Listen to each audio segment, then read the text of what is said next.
찬양인도 하시고 우리 찬양팀에게 한번 격려의 박수 한번 드리겠습니다.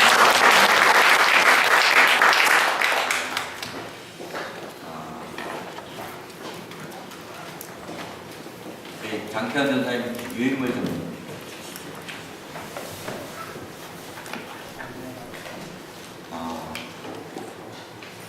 제가 유인물 이렇게 하고요.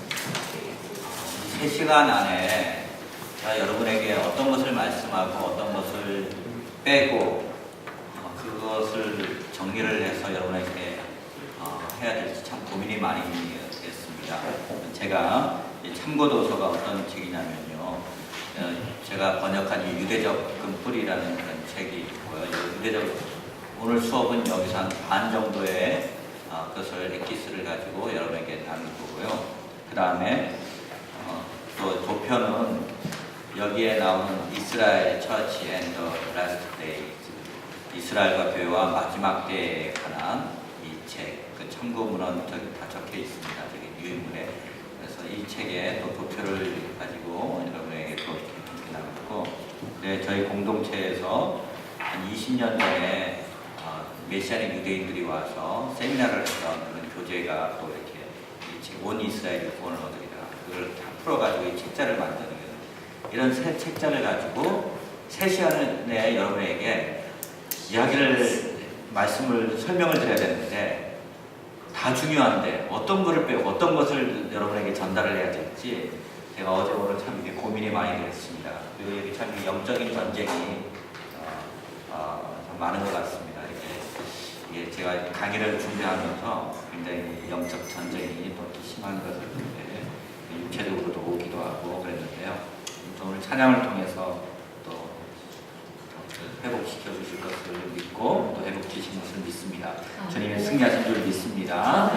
예, 유인물 다 받으셨나요? 여기? 예, 저는 못 받았거든요.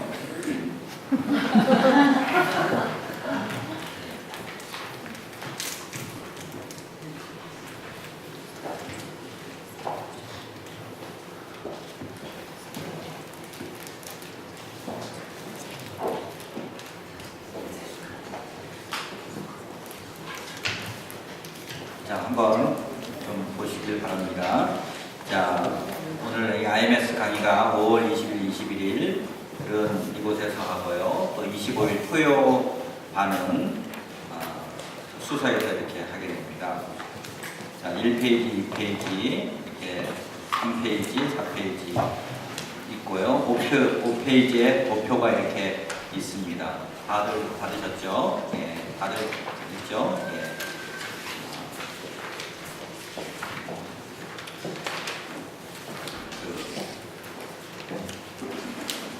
여러분, 이스라엘을 왜 잘 이해를 해야 되느냐 하면은요, 이스라엘을 정확하게 이해를 하면 성경을 정확하게 알게 됩니다. 예.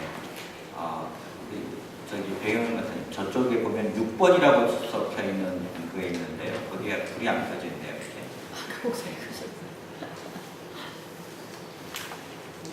일단 나 오른쪽으로 했는데.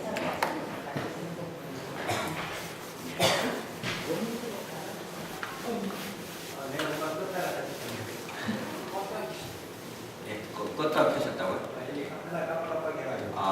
예. 그럼 조금 이따 켜집니다. 이렇게 조금만 기다리십시오. 이렇게 죄송합니다. 이렇게.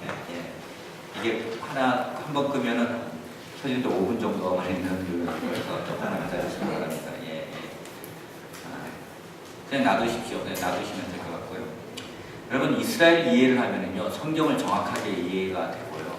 성경을 정확하게 또 이해가 되면 이스라엘이 또 정확하게 이해가 됩니다. 근데 이것이 같이 이렇게 상호작용을 해야 됩니다. 우리는 성경을 정확하게 안다고 하는데 사실 저도 성경을 잘 몰랐던 것 같습니다. 구약의 시대는 율법으로 구원을 받고 신약의 시대 때는 복음으로 구원을 받는다. 그런 이중적인 그런 생각을 내가 선교단체에 있었으면서도 그때는 1990년도까지 그렇게 이해를 했습니다. 이스라엘 백성들은 율법으로 구원을 받았고 우리는 은혜로 구원을 받습니다. 근데 그것도 이 사단이 주는 거짓말입니다. 이 복음이 율법이 들어오기 전에 아브라함은 믿음으로 구원을 받았거든요. 은혜로 구원을 받은 것입니다. 그렇기 때문에 구약이나 신약이나 똑같이 믿음으로 구원을 받는 것이고요. 유대인이나 일반인이나 믿음으로 구원을 받습니다. 아멘. 그래서 그것에 대한 오해가 더 있는 거고요. 그 다음에 교회가 모든 것을 다 이제는 커버한다. 이스라엘의 역할은 끝났다. 이스라엘 하나의 선교지이지 하나님의 그 은사와 부르심은 이제 교회에 있다. 그렇게 되면 교회가 모든 것들을 다 소유하는 걸로 생각을 하는 것.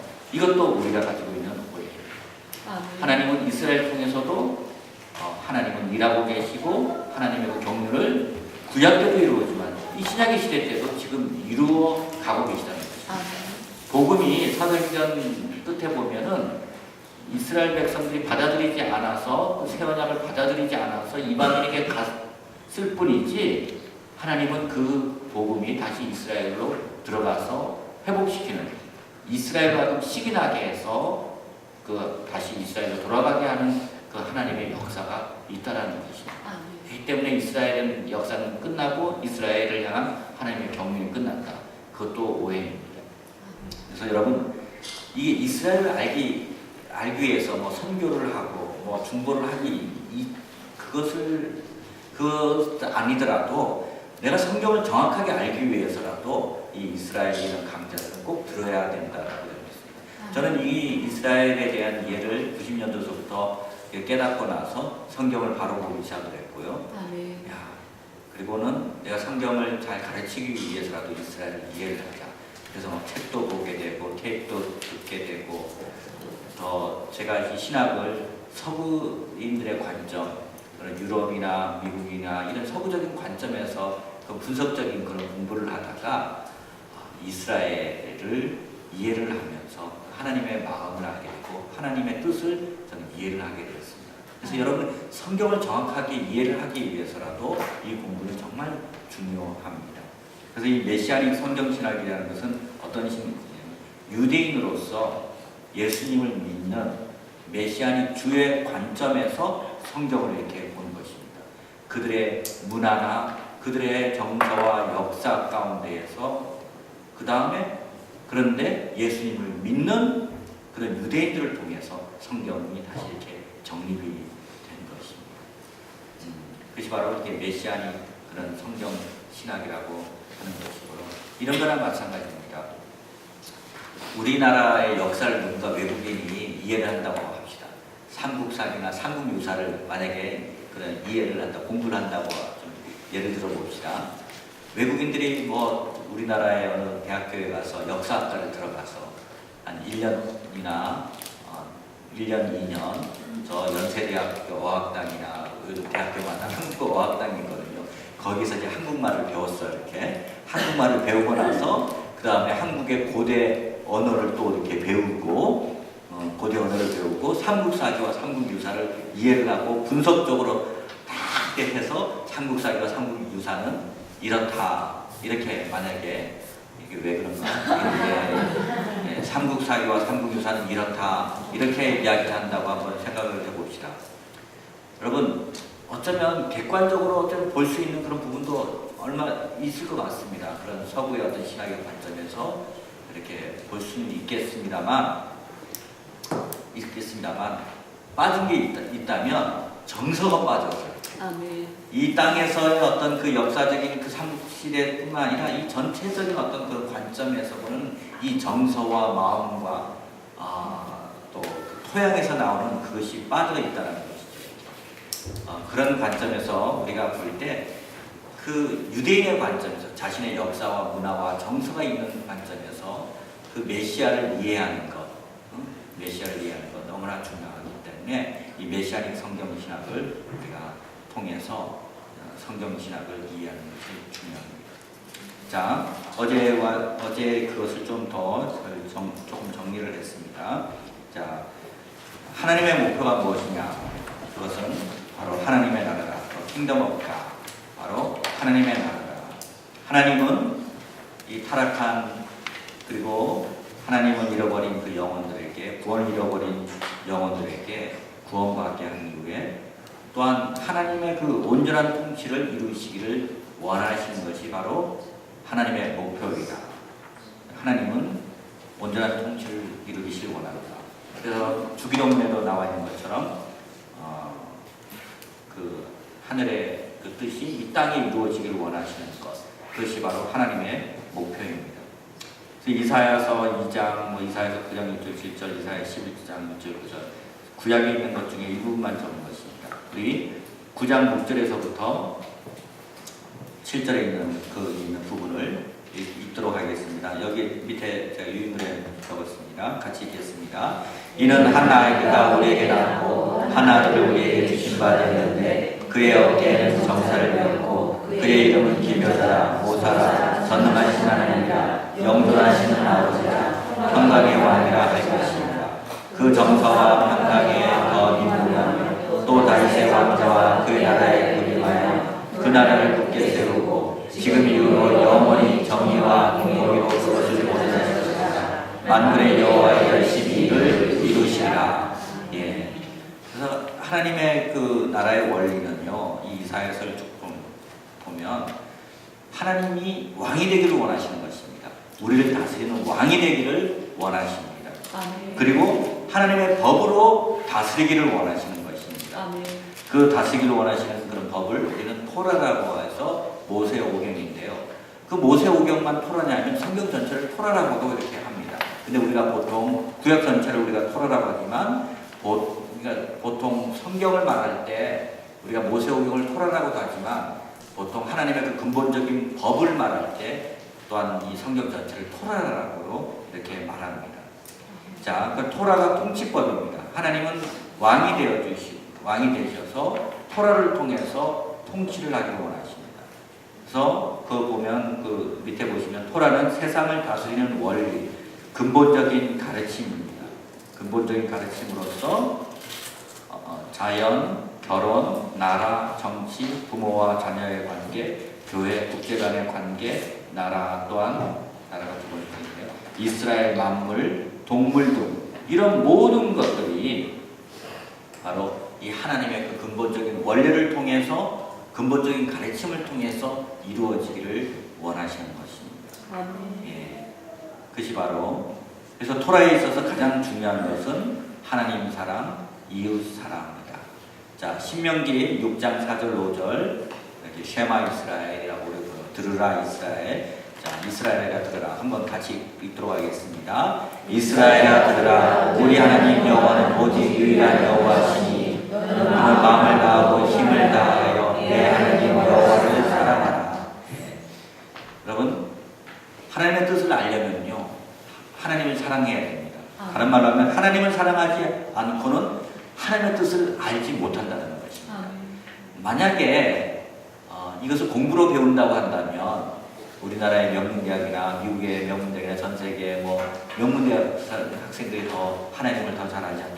그러나 하나님을 사랑하지 않고서는 우리가 하나님의 뜻을 결코 알지 못하는 하나님 사랑, 이웃 사랑이 전제되지 않고서는 우리는 토라를 이해할 수가 없습니다. 예. 자, 그러면 하나님 나라를 성취하기 위한 도구가 어떤 것인가? 하나님 나라를 성취하기 위한 도구로서 하나님은 이스라엘과 교회를 세우셨습니다. 그 열방 가운데 수요가 적은 이 세상에서 보잘것없는 아주 수요가 적은 한 민족을 통해서 하나님의 그 역사, 하나님이 누구이신가를 이렇게 볼 수가 있습니다. 만약 그 당시에 이집트가 강대국이었습니다. 그 이집트를 통해서 하나님의 뜻을 한번 세웠다고 한번 생각해 봅시다. 전 나라는 원래 잘 나가는 나라이고 괜찮은 나라고 또 큰 나라고 강대국이니까 하나님이 그냥 그 힘으로 하겠지. 그렇게 생각을 했을 것입니다. 그러나 이스라엘 통해서 아주 이 전 세계 가운데 보잘것없는 한 민족을 통해 가지고 하나님의 강하심을 보이시고 역사를 통해서 보이심으로 하나님의 그 살아계심을 보이는 그 도구로서 이스라엘을 사용하신 것입니다. 이스라엘뿐만 아니라 또 신약에 와서 이 교회를 통해서 하나님은 하나님 나라를 성취하기 위한 도구로 사용하셨습니다. 근데 수단이 무엇이냐? 이 나라를 성취하기 위한 수단이 무엇이냐? 바로 하나님은 언약이라는 것을 통해서 말씀하고 약속을 맺으십니다. 이 언약은요, BC 15세기에 보면요, 히타이트 조약이라는 그런 조약이 있었는데요. 그 조약은 보통 어떤 조약이냐면 이런 겁니다. 큰 군주와 그리고 작은 그것을 다스림을 받는 백성들, 그리고 어떤 왕과 그리고 부하들과의 관계, 이런 관계들 가운데에서 이 언약을 맺었습니다. 예를 들어서 강대국과 약소국 가운데 언약을 맺을 때 이렇게 이야기합니다. 약소국은 강대국한테 조공을 이게 바칩니다. 그러면 강대국은 너가 조공을 바치면 너와 나 사이의 관계를 계속 맺기 위해서는 이런 관계를 맺어야 되는데, 만약에 이 약소국인 너가 잘 이 관계를 계속 유지한다면 나는 너를 보호해 줄게. 근데 만약에 너가 그 약속을 깨뜨리면 그것은 너희는 아마 저주를 받게 될 것이다. 그런 관계, 그런 문화적인 것이 있었습니다. 하나님은 그것을 이용하셔서 이스라엘 백성들이 그거를 이해를 하니까 이 언약이라는 걸 통해서 하나님은 그러한 약속을 맺으셨습니다. 여러분이 커비넌트라는 그 뜻은 바로 베리스라는 자르다라는 뜻이 있습니다. 이 자르다는 것은 나중에 보면 창세기 15장, 조금 이따 다시 설명을 하겠습니다만 동물의 발을 자르는 거고요. 그리고 할례를 통해서 그런 자르는 걸 통해서 바로 언약을 맺는 것입니다. 언약을 맺는데요. 여러분, 올드 테스터먼트, 뉴 테스터먼트, 영어로 할 때 이 테스터먼트라는 뜻이 무엇입니까? 협정, 약속, 협정, 약속보다 더한 협정, 나라 간의 그런 협정을 할 때 우리 테스터먼트라고 쓰는 것이고, 커비넌트는 이게 베리스라는 그런 뜻을 이렇게 사용을 합니다.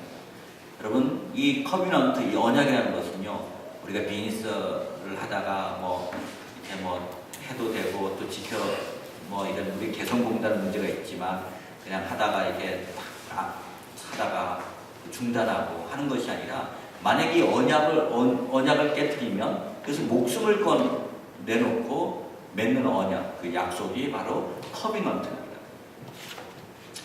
자, 근데 여러분, 아브라함과 이렇게 하나님께서 이렇게 언약을 맺었을 때 그 동물의 그 바늘 쪼개는 것을 통해서 너와 나 사이의 언약을 어기게 되면 바로 이 동물들처럼 될 것이고, 이 할례의 그 언약을 맺는 것을 통해서 만약에 너와 나 사이에 이 언약을 너가 어기게 될 때 내가 너에게 약속한 것은 무효화가 되고 너의 그 후손들은 더 이상 나오지 않고 하늘의 별들처럼 땅의 별, 그런 모래처럼 이런 그런 후손은 많아지지 않을 것이다. 하나님께서 약속을 하신 것이 땅에 대한 약속이고요, 그리고 자손에 대한 약속이거든요. 그런 것들이 다 무효화되는 것입니다. 그렇기 때문에 하나님은 언약의 하나님. 여러분, 우리가 신앙이 좋은 사람을 저 사람 참 신실한 사람이야, 저 사람 참 괜찮은 사람이야. 신실하다는 그 표현은 원래 사람에게 하는 표현이 아닙니다. 바로 하나님께 하는 것입니다. 하나님은 언약에 신실하죠. 인간은요, 마음이 조변석계처럼 변할 수 있는 것이 인간입니다. 이스라엘 백성들이 왜 그 문제가 있냐면 우상 숭배거든요. 하나님보다 더 저쪽을 따르게 되면 뭔가 내 삶에 풍년이 들겠고 뭔가 좋아질 것 같고 출세하게 되는 그 우상 숭배를 하는 거거든요. 그것이 바로 하나님의 언약에 대해서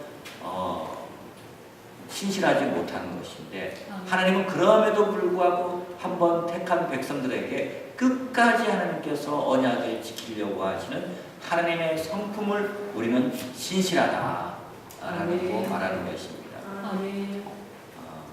어쩌면 이 신앙이 성숙해 나간다는 것은요, 이런 신실함을 배우는 것 같아요. 어떤 환경이 좋든 나쁘든 상관이 없이 그 하나님의 그 언약에 끝까지 지키려고 하는 그런 성품, 그 신실함을 배운다고 저는 생각합니다.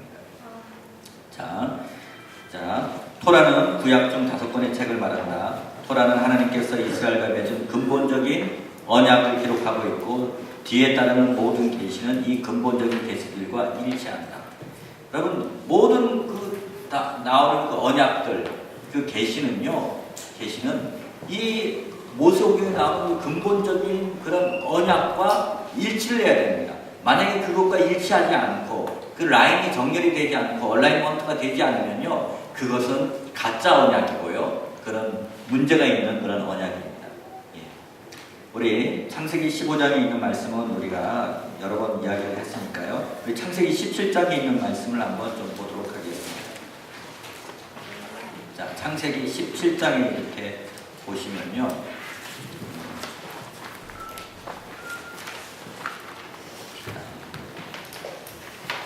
17장 이렇게 보시면 17장 1절 읽겠습니다. 아브라함이 99세 때 여호와께서 아브라함에게 나타나서 그에게 이르시되 나는 전능한 하나님이라. 너는 내 앞에서 행하여 완전하라. 내가 내 언약을 나와 너 사이에 두어 너를 크게 번성하게 하리라 하시니, 4절에 보시면 보라 내 언약이 너와 함께 있으니 너는 여러 민족의 아버지가 될지라. 이제부터는 내 이름을 아브라함이라 하지 아니하고 아브라함이라 하리니 이는 내가 너를 여러 민족의 아버지가 되게 함이니라. 내가 너로 심히 번성하게 하리니 내가 내게서 민족들이 나게 하며 왕들이 내게로부터 나오리라. 우리 7절에 있는 말씀 같이 읽겠습니다. 내가 내 언약을 나와 너 및 내 대대 후손 사이에 세워서 영원한 언약을 삼고 너와 내 후손의 하나님이 되리라. 예. 자, 이 언약은 어떠한 언약입니까? 영원한 언약이라고 말하고 있습니다. 자, 그 다음에 11절에 한번 읽겠습니다. 11절. 너희는 포피를 베어라. 이것이 나와 너희 사이의 언약의 표징이니라. 예. 그 다음에 13절 같이 읽겠습니다. 너희 집에서 난 자든지 너희 돈으로 산 자든지 할례를 받아야 하리니 이는 내 언약이 너희 살에 있어 영원한 언약이 되려니와. 14절. 할례를 받지 아니한 남자 곧 그 포피를 베지 아니하는 자는 백성 중에서 끊어지리니 그가 내 언약을 배반하였음이니라. 예. 마지막으로 우리 19절에 있는 말씀을 같이 읽도록 하겠습니다. 하나님이 이르시되 아니라 내 아내 사라가 내게 아들을 낳으니 너는 그 이름을 이삭이라 하라. 내가 그와 내 언약을 세우니 그의 후손에게 영원한 언약이 되리라. 예. 자, 여기서 보면요, 1페이지 그 후반부에 이렇게 보시면 할례는 언약에 대한 반응의 표징이지 하나님께 의롭다고 주장하는 행동이 아니다. 그러니까 여기 보시면 신약에 있어서 미크바, 이것은 그 이스라엘 백성들이 외부인들이 유대인이 되거나 그 유대인의 어떤 제사에 참여하기 위해서는 이 미크바 정결 예식을 이렇게 합니다. 이것은 우리 신약에 있어서 혹은 침례 세례가 이어갔다고 할 수가 있습니다. 여러분, 할례는요, 언약에 대한 반응의 표징입니다. 반응의, 내가 언약 백성이라는 것을 나타내기 위한 그 할례의 반응의 표징이 바로 할례였습니다. 근데 17장에서 이 언약을 영원한 언약이라고 불렀습니다. 유대인들 사이에서 이 할례를 영원한 언약으로 실행된 조건 없는 징표가 바로 할례입니다. 이 징표를 거부하는 것은 이스라엘의 일부임을 부정하는 것입니다.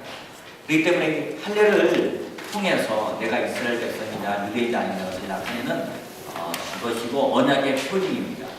여러분, 신약에 있어서요, 갈라디아서에 이렇게 보면 이 할례 문제를 가지고 충돌이 있습니다. 한번 여러분 생각을 해보십시오. 유대인의 입장에서는 좀 이해가 되는 부분도 있습니다. 왜 그러냐면 이 사람들은 하나님을 믿는 백성, 언약 백성이 되기 위해서 할례가 전제가 되었습니다. 그리고 이스라엘 백성으로서 이 할례가 이렇게 전제가 되었는데 어느 날 이방인이 나타나서 믿음으로 구원을 받았다, 이렇게 이야기하니까 유대인의 입장에서는 그게 이해가 안 되는 거예요. 너희가 믿음 갖고는 되지 않는다. 플러스 알파가 있어야 되는데 우리처럼 할례를 받아야 된다라고 강조를 하고 그 할례를 받아야 된다고 강조하는 유대주의자들과 그리고 이방인들 사이에 갈등 사이에 사도 바울이 끼어 있는 것입니다. 그렇기 때문에 여러분 유대인들의 입장도 이해가 되지만 그러나 여러분 우리가 알 것은 구원은 믿음으로 받는 것입니다.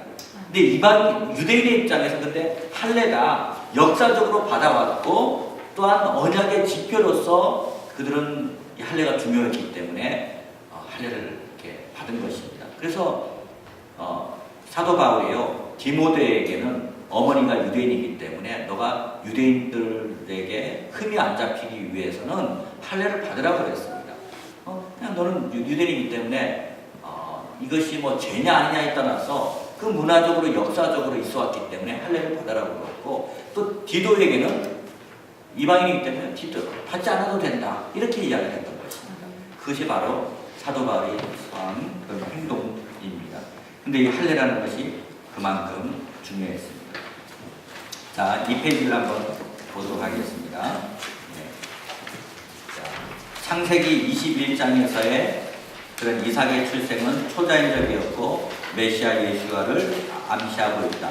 이삭은 기적적으로 잉태되었고 아버지께 순종하고 희생제물로 바쳐진 아들이다.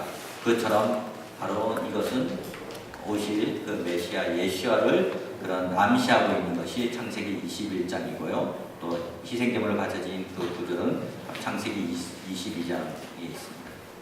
여러분 그 다음 내용을 보면요. 출애굽기 20장, 레위기 19장에서부터 26장, 신명기 전체에서 볼 수 있듯이 하나님과 이스라엘과 맺은 언약은 국가적인 언약이다.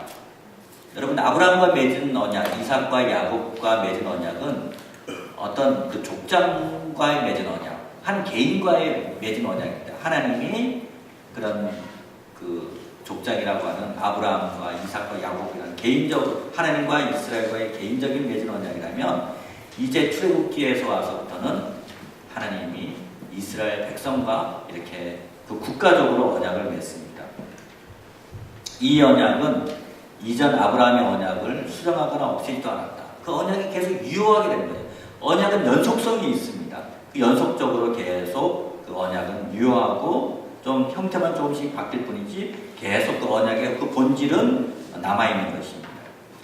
하지만 이 언약은 고대 국가의 헌법과 같은 기초를 제공하고 있고 하나님의 의지를 기록하고 있고 언약 문서의 성격을 띠고 있다. 자, 이 언약 문서 출애굽기 20장을 잠깐 출애굽기 24장을 좀 보도록 하겠습니다.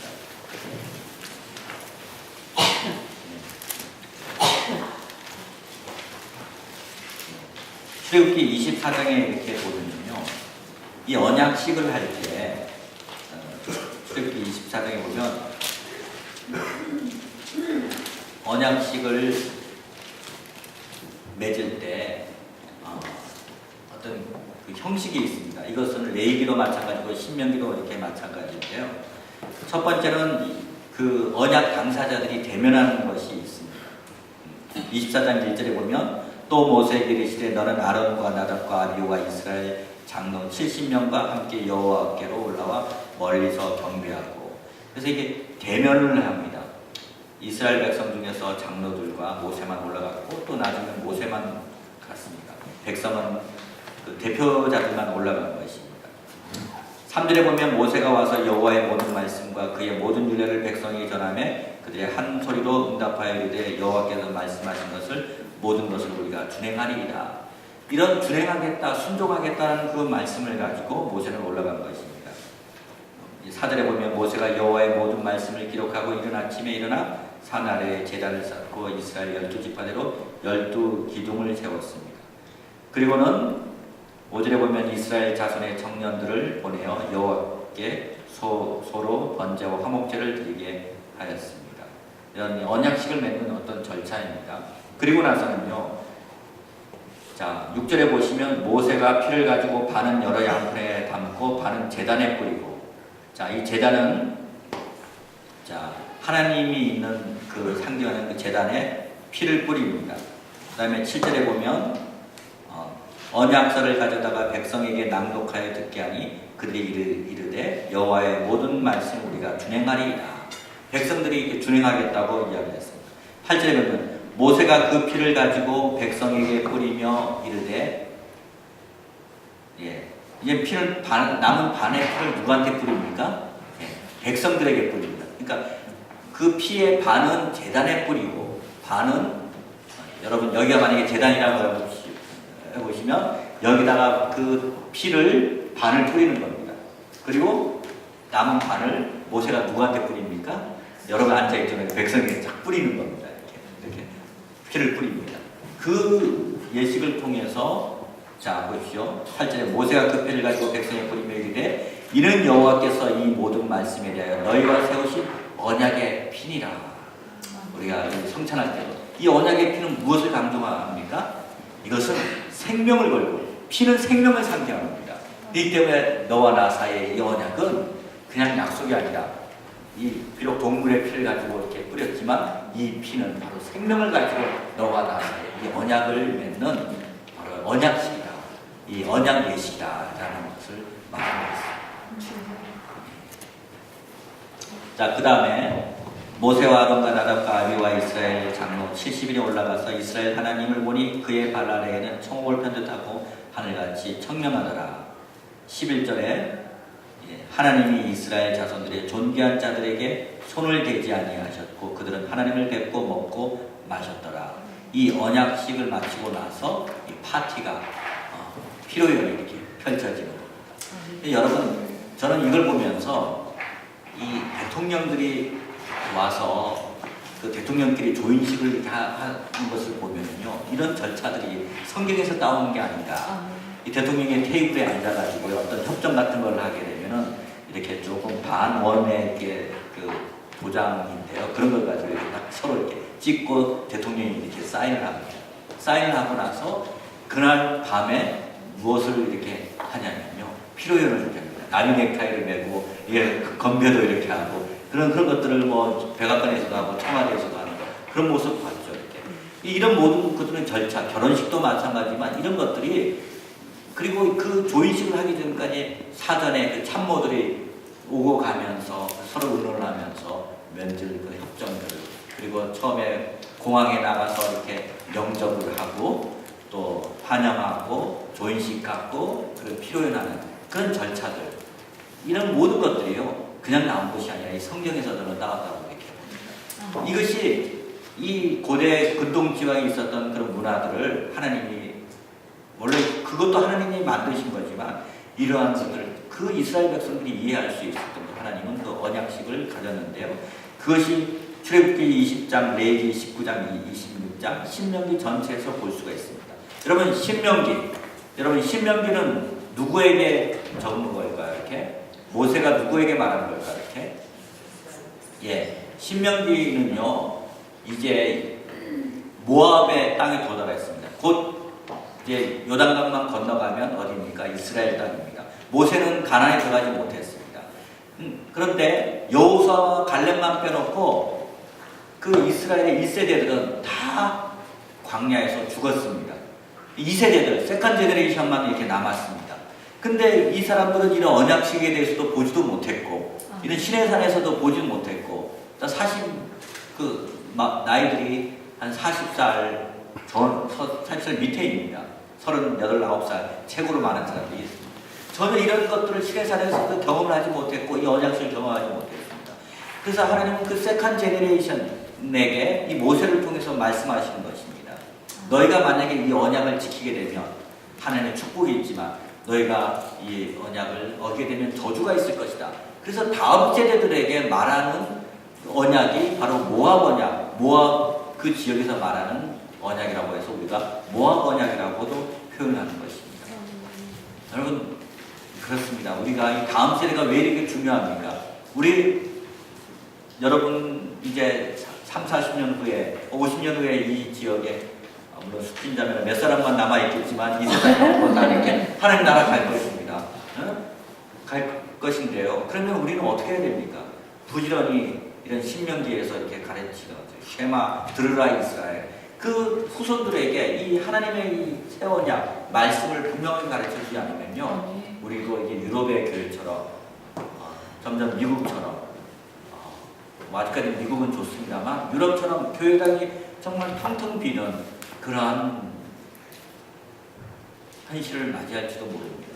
그래서 이 신명기는요, 바로 하나님과 그 2세대들에게 맺은 언약이 바로 신명기 전체에 나와 있습니다.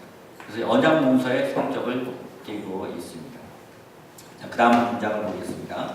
출애굽은 모든 역사 속에 있는 하나님의 은총 중에서 가장 위대한 사건인 예수와의 죽음과 부활을 미리 암시하고 있다. 자, 이것은 예수와를 따르는 모든 추종자가 경험한 죄와 죽음으로부터 탈출을 예시하는 사건이다. 그래서 고린도전서 10장 1절의 사도는 바로 이것을 홍해의 사건을 세례의 사건으로 비교를 하고 있습니다.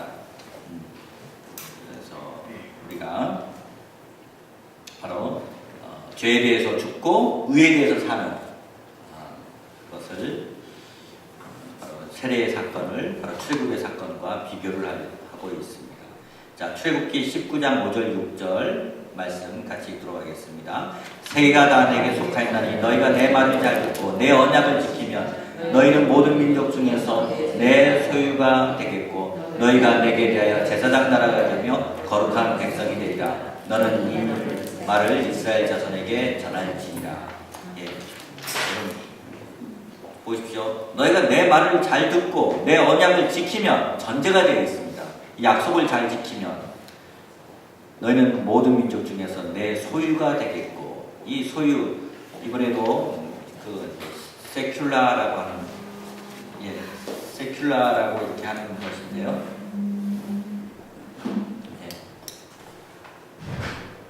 이 세큘라 이건 소유라는 것은 무슨이냐면 내 눈에 넣어도 아프지 않는 그 귀한 존재가 바로 소유입니다. 여러분 이스라엘 백성도 그렇게 보시고요. 여러분 한 사람 한 사람도 하나님이 보시기는 정말 하나님의 눈에 넣어도 아프지 않는 그런 보배 같은 존재로 보신다는 것입니다. 오늘날의 문제는 이 정체성의 상실의 그런 문제인데요. 여러분 이 신앙이라는 것은 아까 신실을 회복하는 것과 함께 나의 정체성을 하나님 안에서 발견하는 것이 또한 신앙생활이 아닌가 싶습니다. 그 다음에 제사장 나라가 되며 거룩한 백성이 되리라. 여러분 제사장 나라. 자, 제사장의 기능은 무엇입니까? 자, 제사장의 기능은 하나님과 인간 사이에 중보자 역할을 하는 것이 바로 제사장의 역할입니다. 이스라엘의 목적이 제사장의 나라가 되는 것이었다면 이스라엘은 하나님과 세상의 민족들 사이에서 국가적인 중재자, 국가적인 중보자가 되는 것이 바로 이스라엘의 원래 가졌던 사명입니다. 그것은 국가적인 중재자. 근데 이스라엘이 그 사명을 잘 감당했습니까? 그것을 잘 감당하지 못했습니다. 이스라엘이 실패했던 것입니다. 왜냐하면 하나님이 주신 소유 그리고 제사장 나라 거룩한 백성이 되겠다는 이 약속을 자신의 어떤 특권으로만 생각을 하고 자신은 선택받은 백성이고 이방인들은 개같은 족속이다. 이렇게 개 취급을 합니다. 그리고 함께 식사도 이렇게 하지 않는 너무나 이 특권 엘리트 의식으로 하나님이 주신 그 특권을 섬기기 위해서 제사장으로서 중보자로서 했어야 되는데 그것이 너무나 특권 의식에 너무 가득 차 있어서 열방을 위한 이런 중재자의 역할을 소홀했던 것입니다. 그리고 우상 숭배를 했고, 자 그것이 바로 이스라엘이 바로 단점이었고요. 또 이스라엘이 실수했던 것입니다. 자, 그 다음에요. 유대인의 삶을 위한 계명이 또 이스라엘을 향한 특별한 계명이 있는데요. 자, 안식일을 거룩히 지켜라 라는 말씀입니다. 우리 출애굽기 10계명은 빼놓고요. 출애굽기 31장을 한번 좀 보도록 하겠습니다. 출애굽기 31장. 자, 31장 16절 17절.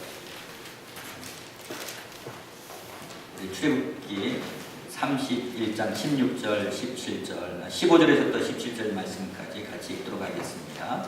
엿새 동안은 일할 것이나 일곱째 날은 큰 안식일이니 여호와께 거룩한 것이라. 안식일에 일하는 자는 누구든지 반드시 죽일지니라. 이같이 이스라엘 자손이 안식일을 지켜서 그것으로 대대로 영원한 언약을 삼을 것이니 이는 나와 이스라엘 자손 사이에 영원한 표징이며 나 여호와가 여섯 동안에 천지를 창조하고 일곱째 날에 일을 마치고 쉬었음이라 하라. 예. 여러분 이스라엘 백성은 왜 이렇게 안식일에 할례를 고집하고 안식일을 고집하냐면요, 하나님께서 명령을 하셨기 때문입니다. 16절에는 영원한 언약이라고 했고요, 17절에는 그리고 영원한 표징이라고 이야기를 했습니다. 여러분 이 안식일은요, 안식일의 목적은 두 가지입니다. 창세기에서는요, 이 안식일은 하나님의 창조를 기념하라고 했고요, 신명기나 또 이 출애굽기에서는 해방을, 하나님께서 애굽에서 종살이했던 너희들을 해방시켜 준 것을 기념하라고, 창조 해방을 기억하라고 주신 것이 바로 이스라엘 백성의 안식일입니다. 따라서 한번 해보시기 바랍니다. 창조. 그리고 해방. 기억하라. 예, 창조 해방을 기억하라고 하나님이 안식을 주셨습니다. 그래서 이스라엘 백성은 이런 절기나 이런 것들을 통해서 또 안식일, 안식년, 희년 그리고 절기들을 통해서 이스라엘의 교육은 정말 반복 교육인 것 같습니다. 여러분 우리나라 그 교육을 주입식 교육이라고 사람들이 많이 말하지만 나는 이스라엘처럼 주입식 교육이 매년 절기와 안식일과 안식년과 희년과 이런 절기들을 통해서 그냥 몇천 년 전까지 있었던 것을 계속 기억을 하라고 지금도 하고 있지 않습니까? 어쩌면 하나님이 더 주입식 교육을 더 강조하시지 않나, 그걸 통해서 그것을 생각하라고 하지 않나, 그런 이제 생각을 하게 됩니다. 예. 자, 그래서 안식일은 하나님의 창조를 기념하고 해방을 기념하고 속박에서 해방, 그리고 새로운 휴식입니다. 예. 그리고 예언적인 중보의 의미가 있는데 어떤 의미냐면 온 인류가 그런 안식을 들어가기를 원하시는 것입니다. 그런 안식에 들어가기를 원하시는 하나님의 마음이 있습니다. 너희만 그런 안식에 들어가지 말고 이방인들에게도 그런 안식에 들어가기를 원하시는, 그래서 나그네와 그리고 동물들과 이 모든 것에도 그 일주일에 한 번 그 안식이라는 안식을 시키는 것은 바로 중보의 의미가 있습니다. 그리고 이 완전한 안식을 위한 예치입니다. 디파짓이라고 하죠. 영원한 하나님의 나라에 들어가기 위한 그런 예치. 그래서 세 가지에서 rejoicing, celebration, deposit. 이것이 바로 안식의 의미입니다. 여러분 그 선지서에 보면 이런 것이 있습니다.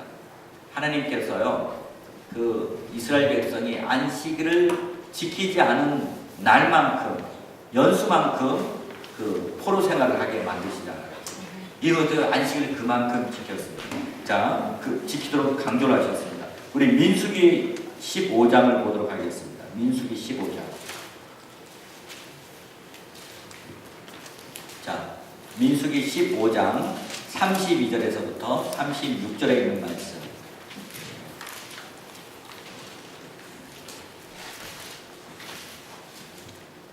같이 읽겠습니다.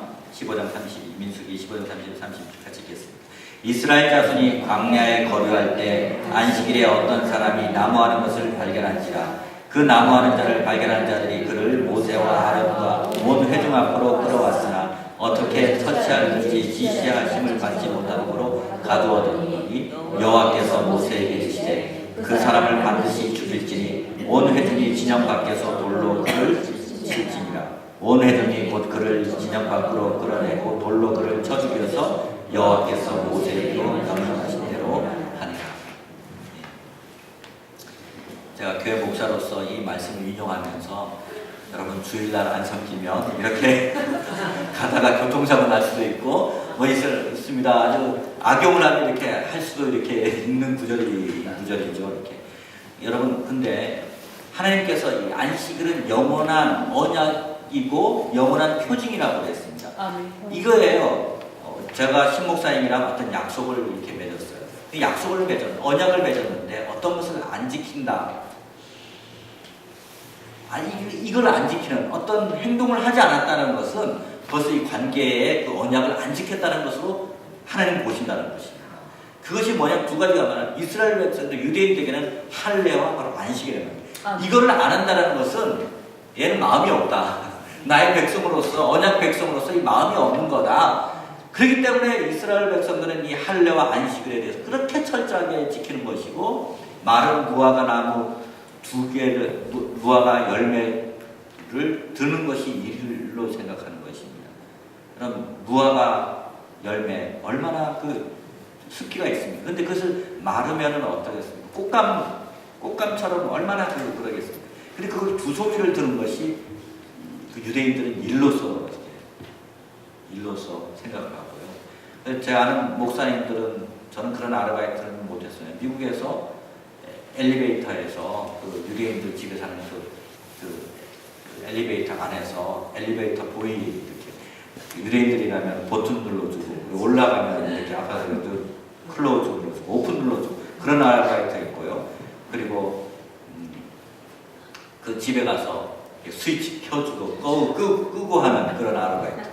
그런 아르바이트 참 좋을 것 같은데 시간 단위에 따라가지고 뭐 그런 거. 그래서 그들은 두루마리 화장지를요 안 사용을 하고요. 크리네스 티슈같이 미리 이렇게 접어놓고 이렇게 유대인들은 미리 이렇게 안식일을 이렇게 준비하고 정통적인 그런 유대인들.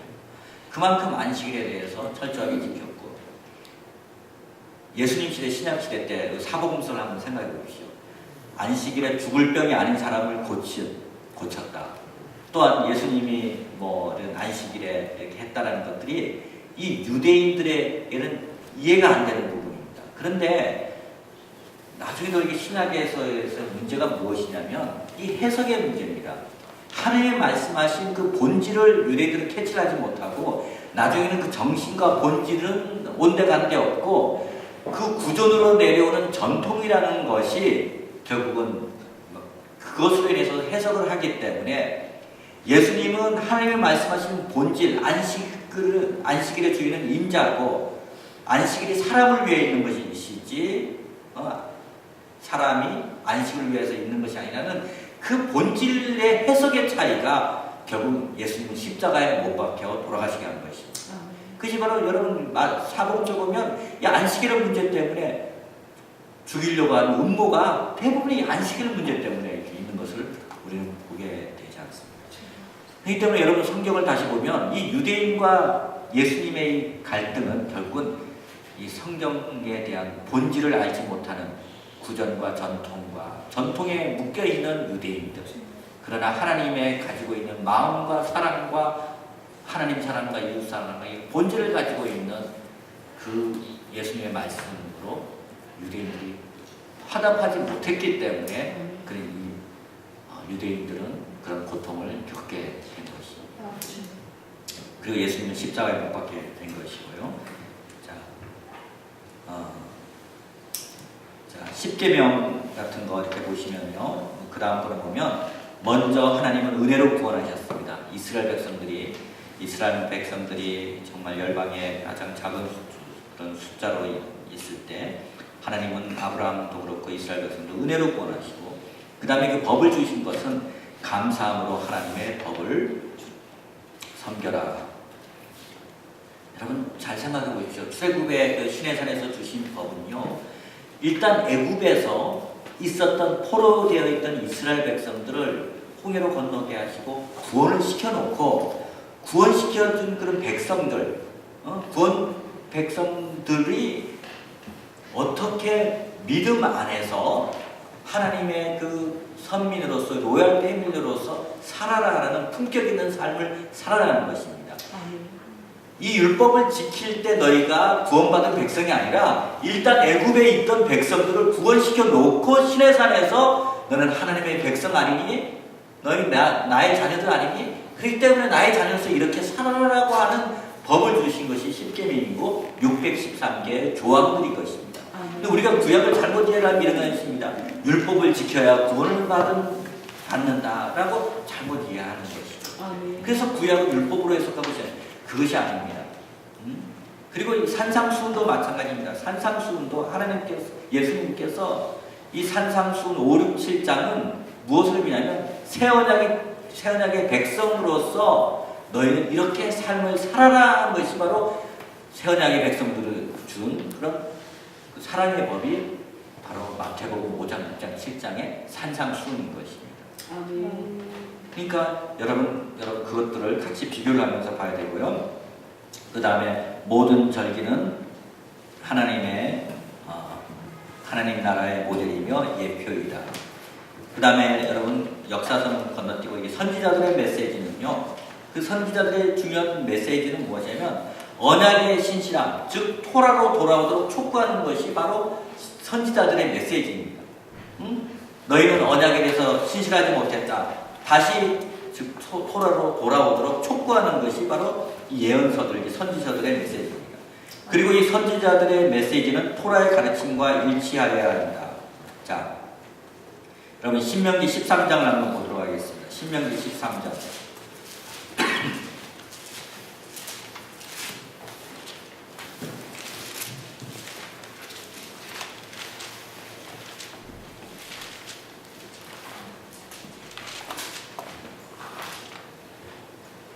자, 신명기 13장 1절에서부터 5절에 있는 말씀까지 같이 읽도록 하겠습니다. 너희 중에 선지자라 꿈꾸는 자가 일어나서 이적과 기사를 내게 보이고 그가 내게 말한 그 이적과 기사가 이루어지고 너희가 알지 못하는 다른 신들을 우리가 따라 섬기자고 말할지라도 너는 그 선지자라 꿈꾸는 자의 말을 청종하지 말라. 이는 너희의 하나님 여호와께서 너희가 마음을 다하고 뜻을 다하여 너희의 하나님 여호와를 사랑하는 여부를 알려 하사 너희를 시험하심이니라. 너희는 너희 하나님 여호와를 따르며 그를 경외하며 그의 명령을 지키며 그의 목소리를 청종하며 그를 섬기며 그를 의지하며 그런 선지자나 꿈꾸는 자는 죽이라. 이는 그가 너희에게 너희를 애굽 땅에서 인도하여 내시며 종되었던 집에서 속량하신 너희 하나님 여호와를 배반하여 하며 너희 하나님 여호와께서 내게 행하라 하고 명령하신 도에서 너를 깨어내려고 말하였으리라. 너는 이같이 하여 너희 중에서 악을 제할지니라. 여러분 요셉 술람이라는 장로님, 그 이스라엘에서 오신 장로님이 이렇게 계십니다. 혹시 오늘의 교회에 많이 오셔서 집회도 많이 하시는데요. 그 이스라엘에서 오신 그 장로님이시는데 그분에게 제가 들은 이야기입니다. 그분에게 어떤 유명한 선지자가 예언 사역을 딱 하는데 요셉 술람 장로님한테 장로님 제가 장로님에게 예언 좀 해드리고 싶습니다. 이렇게 이야기합니다. 근데 그 장로님이 이렇게 말씀하셨대요. 만약에 당신이 말한 예언이 하나라도 틀리거나 뭐하면 죽임을 당할 줄 아시고 저에게 예언하십시오. 그만큼 그분이 그 구약에 정통하시고 이렇게 하다 보니까 만약에 이 예언 중에서 이 모세오경과 토라의 언약과 일치하지 않거나 개인의 어떤 사심, 여러분 우상 숭배가 꼭 다른 부처나 어디가 섬기는 우상이 아니라 개인적인 사심, 어떤 자신의 목적을 이룬다든지 어떤 헌금을 더 받아들이는지 어떤 개인적인 사심이 있는 그런 우상 숭배로 만약에 인도를 하거나 그런 것을 한다면 이런 선지자는 제하여버리라 이런 말씀입니다. 제가 그 말씀 듣고 물론 그 동기가 어떤 좀 사람이 연약해서 어떤 할 수는 있지만요. 하여튼 그렇기 때문에 여러분 우리가 예언 사역이나 이런 사역을 할 때 정말 이렇게 분별을 좀 잘해야 돼요. 그러지 않으면은 그 동기가 신실하지 못하면 하나님 기뻐하지 않는다는 것이죠. 자, 신명기 18장. 저도 예언을 많이 받고 저도 좋아하고요. 하고 하지만 하여튼 이 선지자들의 메시지는 이 토라의 가르침과 일치해야 된다는 말씀. 아시겠죠? 자, 18장 20절에서부터 22절 이렇게 언약의 가르침과 일치해야 되는 말씀이 또 18장 20절에서부터 22절에 있는 말씀 같이 읽겠습니다. 만일 어떤 선지자가 내가 전하라고 명령하지 아니한 말을 제 마음대로 내 이름으로 전하든지 다른 신들의 이름으로 말하면 그 선지자는 죽임을 당하리라 하셨느니라. 내가 마음속으로 이르기를 그 말이 여호와께 이르신 말씀인지 우리가 어떻게 알려 하리라. 만일 선지자가 있어 여호와의 이름으로 말한 일에 증언도 없고 성취함도 없으면 이는 여호와께서 말씀하신 것이 아니요 그 선지자가 제 마음대로 한 말이니 너는 그를 두려워하지 말지어다. 네. 우리 예언 사역을 하는 그 선지자의 마음 괜히 쫄고 저분이 말한 게 과연 이루어지면 어떡하나 뭐 굉장히 우리가 두려워 그 앞에서는 뭔가 이렇게 마음이 졸이잖아요. 나의 은밀한 것을 다 말하나 또 내한테 좀 좋지 않은 게 근데 여러분 보면 선지자에서 여호와의 이름으로 말한 일에 증언도 없고 또한 성취함도 없으면 이는 여호와께서 말씀한 것이 아니고 그 선지자가 제 마음대로 한 말이니 너는 그를 두려워하지 말지니라. 네, 여러분 그 마음의 믿음으로 화답하지 않으면 두려워하실 것도 이렇게 없으십니다. 예. 자, 그 다음에 새 언약을 계시했다. 우리가 잘 알죠. 예레미야서 31장은 마음에 그 법을 새기겠다라는 말씀이고 에스겔서 36장은 성령으로 그 법을 지킬 수 있게 해주겠다. 그래서 말씀과 성령을 계시해 주신 것이 바로 새 언약. 이 말씀 그냥 외워버리셔야 되는 거죠. 이 구절을 외우셔야 되는 것입니다. 그 제가 말씀드렸습니다. 이 복음이라는 것은 무엇인가? 복음이라는 것은 하나님께서 아들 예수 그리스도를 통해서 보내주셔서 말씀을 우리 마음에 새기게 하시고 성령으로 말미암아 그 말씀을 지킬 수 있도록 해주시는 그런 복된 소식이 바로 복음입니다. 천국 복음입니다. 그래서 그 얼마나 정말 좋습니까? 정말 하나님이 아들 예수 그리스도를 우리 가운데 보내주셔서 우리의 죄악을 사하시고 말씀의 사람이 되게 하시고 그 말씀을 지킬 수 있도록 능력을 주시는 것. 그것이 바로 복음이고 복된 거예요.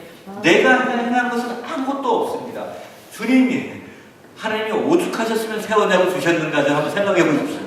이스라엘 백성들에게 얼마나 실족을 하고 오래 참으셔서 안 되겠다. 이제는 새로운 그런 언약으로 이들과 함께 해야 되겠다라고 해서 아들을 우리 가운데 보내주셨습니다. 그 새 언약을 계시를 했고요. 자, 신약으로 2페이지 넘어가서요. 자, 신약. 자, 우리 신약, 우리가 새 언약의 백성들이라고 해서 우리가 가지고 있는 보통 교회에서 가지고 있는 오해들이 이런 것입니다. 구약을 포함한 이 토라를요 명령으로 생각하고 계명으로 생각하고 그것을 무겁게 생각을 합니다. 근데 여러분 이 토라는요 하나님의 계획과 근본적인 가르침이고 이것은 이 토라는 하나님의 은혜의 법입니다. 구원받은 백성들이 어떻게 삶을 살아야 될 것인가를 하는 그 가르침을 주신 것이기 때문에 이것은 은혜의 법입니다. 예, 은혜의 법이지, 은혜의 법입니다. 은혜지 이것은 우리에게 우리를 구속하려고 하는 것이 아닙니다. 예. 자, 그 다음에 두 번째 오해는 뭐냐면 은혜로 구원을 얻는다는 것은 율법을 폐기한다고 생각합니다. 이것이 세대주의의 그런 잘못된 정의인데요. 여러분 세대주의는요 압이라는 사람에 의해서 생각했는데 이 세대주의가 주로 가르치는 학교가 어떠냐면 우리나라의 목사님들이 저명하신 목사님들이 나온 이 달라스 신학교 그리고 탈벗 신학교 이런 신학교들이 이게 세대주의 신학인데요. 이 세대주의는요 전 성경의 전체 역사를 한 7개로 8개로 그 아담과 하와 시대를 양심의 세대, 그 다음에 모세 이후의 세대를 뭐 율법의 세대, 그 다음에 신약을 은혜의 세대, 그 다음에 뭐 천년왕국 세대, 뭐 이런 세대로 해가지고 성경을 제너레이션으로 해가지고 쪼개놓은 겁니다. 쪼개놓고 그렇기 때문에 아담과 하와는 양심으로 구원을 받고 구약은 율법으로 구원을 받고 지금 우리는 신약의 시대에 살고 있기 때문에 은혜로 구원을 받고 또 뭐 천년왕국 세대는 이렇게 구원을 받고 이렇게 세대를 쪼개놓고서 이렇게 이야기를 하는 것입니다. 그래서 크게 두 개를 한다면 구약의 백성들은 율법으로 구원을 받고 신약은 은혜로 구원을 받는다고 하고 그렇기 때문에 지금의 세대는 율법을 폐기했다고 하는 것입니다. 율법을 폐기했고 율법은 더 이상 효력 가치가 떨어졌다고 생각하는 것이 바로 세대주의의 잘못된 생각이고 그리고 선교단체나 그 그 교단들 중에서 이것을 강조하는 것이 있습니다. 그 다음에 3번 보시죠. 율법이 폐해지고 무효화됐다. 율법의 시대가 지나갔다. 예. 그러나 여러분, 제가 여기 새 언약도 본질적인 동질성을 가지고 있습니다. 새 언약이라고 해서 그냥 하나님은요, 그러면 한번 생각을 해보십시오. 하나님은 구약의 시대는 율법으로 구원을 받고 지금은 은혜의 시대로 구원을 받는다면 다음 세대가 또 있을 수가 있잖아요. 다음 세대는 또 다르게 구원을 한다는 그런 전제를 깔고 있습니다. 그러나 하나님의 마음은요, 동일하신 분이십니다. 언약은 계속 유효하고요, 그 본질은 어디 간 것이 아닙니다. 본질은 본질적인 동질성을 갖고 있는데요, 새 언약이 추구하는 목표는 율법을 폐하는 것이 아니라 율법을 완성하고 더 분명히 세우는 것입니다. 자, 마태복음 5장을 한번 보도록 하겠습니다. 마태복음 5장. 자,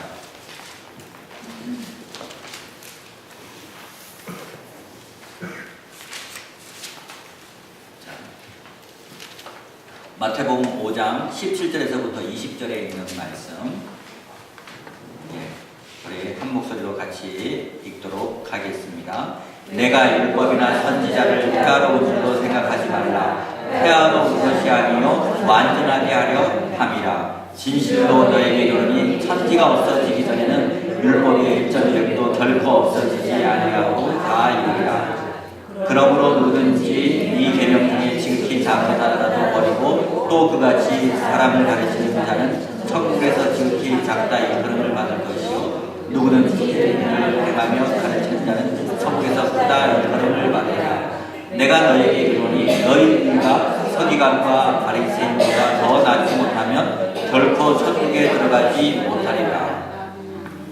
저는 이 말씀 가지고 정말 고민을 많이 했어요. 그러면 나는 이 서기관과 바리새인보다 더 낫지 못한데 나는 그럼 천국에 못 들어가는 거 아닌가? 내가 이걸 다 지켜야 되는 거 아닌가?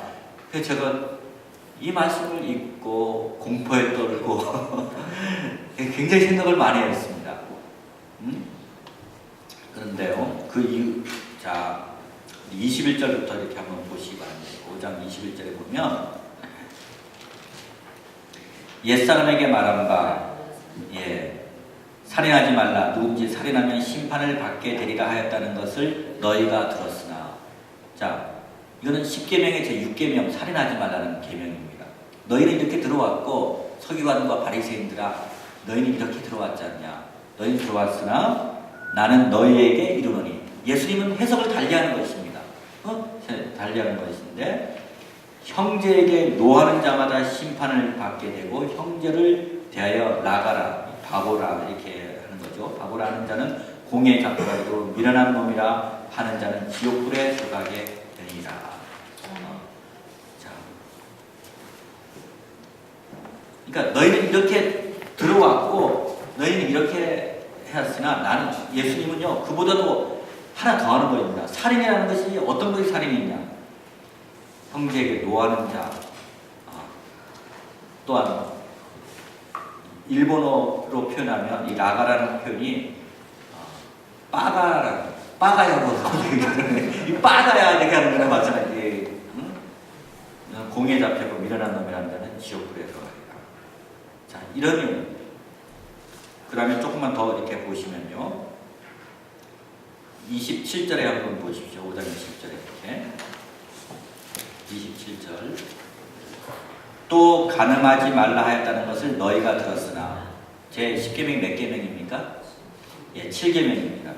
너희는 그렇게 듣고 너희는 간음하지 않았다. 표면적으로 간음하지 않았다. 뭐 이런 말.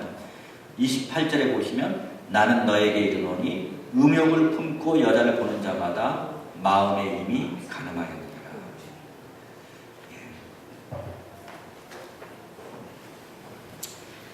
제가 이 말씀도 이렇게 보면서 고민을 많이 했어요. 그러면 이걸 말씀을 기준으로 한다고 하면 전 세계의 모든 남자들은 전자발찌를 다 착용해야 된다. 전자발찌를 다 착용해야 된다. 굉장히 되게 또 고민을 이렇게 했던 거죠. 이렇게. 이런 것이 보시면 또 38절에 보면 또 눈은 눈으로 이는 이로 갚으라 하였다는 것을 너희가 들었으나 나는 너희에게 이르노니 악한 자를 대적하지 말라. 눈이 내 오른밤을 치거든 왼편도 돌려대며. 이렇게 쭉 나오고요. 그 다음에 43절에 보시면 또 내 이웃을 사랑하고 내 원수를 미워하라 했다는 것을 너희가 들었으나, 이거 레위기 19장 여기 뭐라고 했어요? 내 이웃을 사랑하고 내 원수를 미워하라 했다는 것을 너희가 들었으나 나는 너희에게로니 너희 원수를 사랑하며 너희를 박해하는 자를 위하여 기도하라. 자, 그러니까 예수님의 법은 무엇이냐면요, 그 구약에 있는 율법을 더 초월하고 완성하신 것입니다. 완전케 하신 것입니다. 그러면 우리는 이 법을 볼 때, 야, 나는 지옥에 들어가면 정말 나는 지키지 못할 존재구나. 그럼 우리는 어떻게 하겠습니까? 이 법을 지키려고 내 힘으로는 지킬 수가 없기 때문에 성령님 도와주십시오. 응? 성령님께 우리가 의탁하고, 정말 에스겔서 말씀처럼 성령님께서 우리가 말씀을 지킬 수 있도록 더 성령님을 의지하게 만든다는 것이에요. 아멘.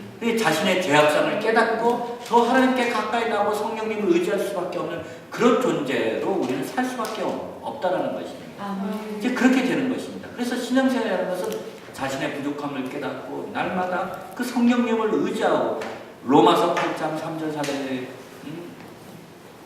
정말 그 성령을 따라 살면 율법의 요구를 우리가 이루어지게 한다. 이 때문에 우리에게 필요한 것은 무엇이냐? 성령을 따라 살아가고자 하고 성령의 충만함을 살아가야 되는 것이 바로 우리가 이 법을 정복하는 것입니다. 이 법대로 살 수 있는 것은요, 내가 무엇인가를 의지적으로 하는 것은 그것은 한계가 있습니다. 의지적으로 하는 것이 아니라 어떻게 하면 성령의 인도하신다고 성령의 충만함을 할 것인가. 그렇게 하면 이 법을 우리는 성령의 충만을 하면 우리는 법을 순종할 수가 있고 율법보다도 더 높은 차원의 법을 순종할 수가 있는 것입니다. 예, 그래서 예수님이 오신 것은 율법을 폐하는 것이 아니고 율법을 더 완성하는 것입니다. 여러분, 바리새인들과 서기관들은 표면적으로 보이는 그것들만 행하려고 하는데 예수님께서 강조하신 것은 우리의 마음의 상태, 이 마음까지도 하나님께 순종하는 백성으로 삼으시려는 것입니다. 그래서 예수님이 말씀하신 것이 그 서기관과 바리새인들한테 뭐라고 하냐면, 시장에 가서 이렇게 길게 옷을 끌어들고 그 점잖게 하는 그런 사람들에게 뭐라고 하냐면 회칠한 무덤들아 이렇게 이야기했습니다. 여러분, 회벽 알죠? 회벽. 저렇게 회벽을 이렇게 친, 이건 회벽이 아닙니다. 우리 권사님이면 특별히 제가 우리 한 그 페인트인데요. 이 회벽이 뭐냐면요, 이스라엘은요 동굴에다가 시체를 이렇게 담고 동굴로 막고 이런 회벽 같은 걸로 이렇게 딱 칠합니다. 그러면 겉에서 볼 때는 깨끗합니다. 그렇죠? 근데 그 안에 그 시체가 부패하잖아, 썩지 않았습니까? 근데 바리새인과 서기관들에게 회칠한 무덤들아 이렇게 말하는 것입니다. 겉은 거룩하고 이렇게 하지만 그 내면에 썩어가는 그것을 보시고 그 동기를 보시고 회칠한 무덤들아.